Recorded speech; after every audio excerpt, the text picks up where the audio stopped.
आज हमारे साथ पावर सेक्टर जो बड़ा सुर्खियों में, उसमें से एक दिग्गज कंपनी एनएचपीसी कार्यक्रम में हो रही है शामिल।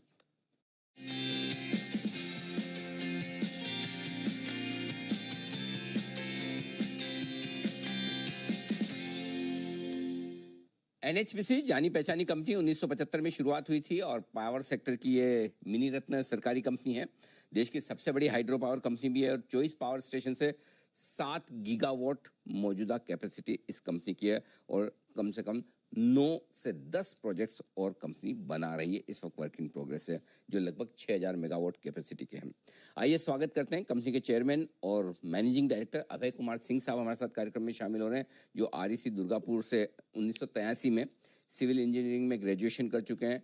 हाइड्रो पावर सेक्टर का आपका 35 सालों से ज़्यादा का गहरा अनुभव है और आजकल जो बड़ा सुर्खियों में ना ये green energy, alternate power, solar, wind, NHPC को इस स्पेस में उतारने में सबसे बड़ा रोल सिंह साहब का है। सिंह साहब बहुत बहुत स्वागत है आपका। धन्यवाद सर जी बिजनेस के लिए समय देने के लिए। दो चीज़ों पर आपसे बात करनी है आज खास तौर से। एक तो ये कि पावर की डिमांड बहुत बढ़ रही है, डिमांड सप्लाई मिसमैच और प्राइसिंग का क्या हालचाल है, एक उस पर बात करनी है। और दूसरा ये कि कुछ हाल ही में प्राइवेट सेक्टर में हमने कुछ डील्स होती देखी रिन्यूएबल पावर के स्पेस में, बड़े बड़े इन्वेस्टमेंट आ रहे हैं, तो उससे इस पूरे स्पेस पर और आप जैसे कंपनियों के वैल्यूएशन पे क्या फर्क पड़ रहा है, ये दोनों चीज़ों पर आपसे बात करूंगा। तो सबसे पहले सर ये बताएं, पावर सेक्टर में इस वक्त ये जो डिमांड आ रही है कहाँ से आ रही है और इतनी तेज डिमांड का क्या मतलब है और क्या हमारी कंपनियां उसे पूरी करने में सक्षम है?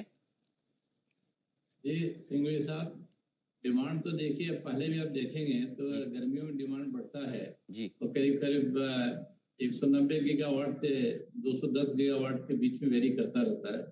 तो डिमांड तो हमारी अच्छी बात है, बढ़ रही है, लोगों की इंडस्ट्री चल रही है, क्योंकि गर्मी जल्दी आ गई इस बार, तो डिमांड बढ़ रही है। और आपको बताएं कि हम लोगों के पास देश में 400 गीगावाट की क्षमता ऑलरेडी है, तो 400 गीगावाट के जिसमें हम 210 गीगावाट की अभी डिमांड हमारी है। तो सारे 100% प्लांट लोड फैक्टर पर नहीं चलते हैं, कुछ सोलर है, हाइड्रो है, थर्मल है, बेस लोड थर्मल का होता है।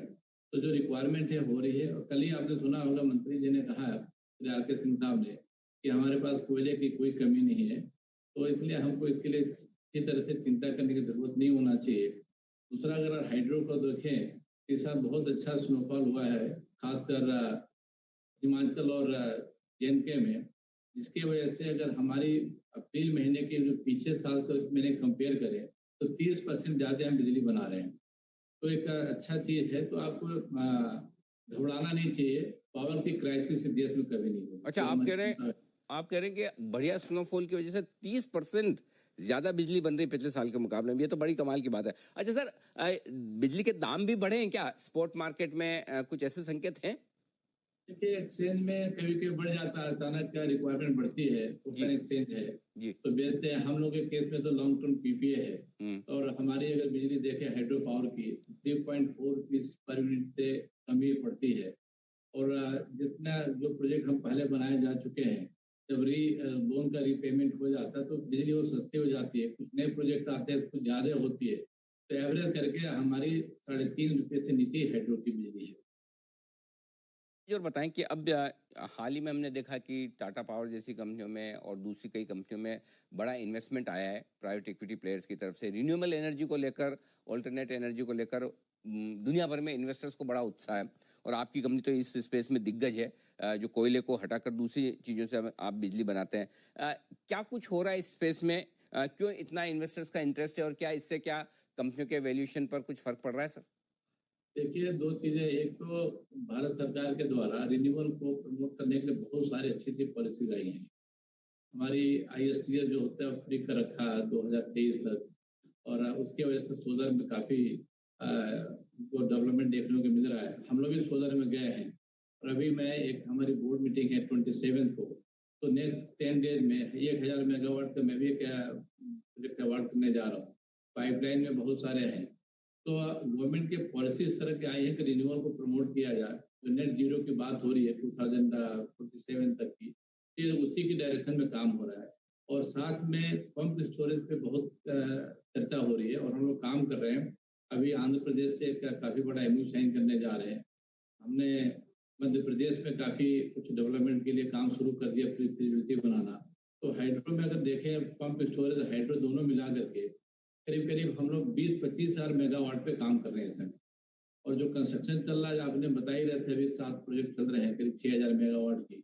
और दिवांग प्रोजेक्ट जो बहुत बड़ा है 2880 मेगावाट का, इसी नेक्स्ट ट्यूजडे को उसकी पीआईबी मीटिंग होने वाली है। मैंने लैंड पूरा एक्वायर कर लिया, पेमेंट भी कर दिया वहाँ पे। एक बहुत बड़ी हिंदुस्तान की सबसे बड़ी परियोजना हम शुरू करने जा रहे हैं और उम्मीद करता हूँ कि जून से ही फिजिकल काम वहाँ शुरू हो जाएगा हमारा। तो काफी ग्रीन एनर्जी के ऊपर बहुत काम हो रहा है। देश में बहुत सारी अच्छी स्कीम पावर मिनिस्ट्री बना के ला रही है जिसे हम कर पा रहे हैं। जी।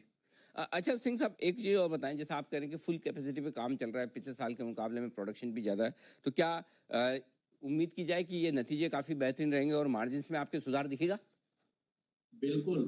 आपको अपनी मार्जिन की बात करें तो हम पिछले साल 3233 करोड़ के प्रॉफिट दिए थे, उसके पीछे 3000 करोड़ था। और इस साल निश्चित रूप से, अभी मैं फिगर तो नहीं बताऊंगा, लेकिन हम पिछले साल से भी ज्यादा प्रॉफिट दे रहे हैं। और जैसे आपको बताया कि हम सुबांसिरी प्रोजेक्ट जो बहुत दिनों से थोड़ी समस्याओं में था, हम इस फाइनेंशियल ईयर में मतलब 31 मार्च 2023 तक 1000 मेगावाट उससे जोड़ देंगे, जो 2000 की क्षमता हमारी है। 4 मशीन हम कमीशन करेंगे उसकी। और जो सोलर की भी हमने आपसे बात की, जो अभी 1000 मेगावाट है, हम एक छोटे, हालांकि 2 छोटे प्रोजेक्ट है, एक 65 का, एक 40 का, वो 3 के 3 हम फिर 700-800 मेगावाट हम सोलर भी साल ग्रिड में जोड़ेंगे। तो अगर देखें तो फिर 1700-1800 मेगावाट एनएचपीसी इस साल ग्रिड में ऐड करेगी। ओके, तो ये है आपके लिए पूरा का पूरा एक्शन, तो दमदार होता हुआ दिख रहा है। धन्यवाद सर समय देने के लिए, और साथ ही पूरे पावर सेक्टर पर और अपनी कंपनी की योजनाओं पर हमारे दर्शकों को अपनी राय देने के लिए। अभय कुमार सिंह साहब, सीएमडी एनएचपीसी के बताते हुए बहुत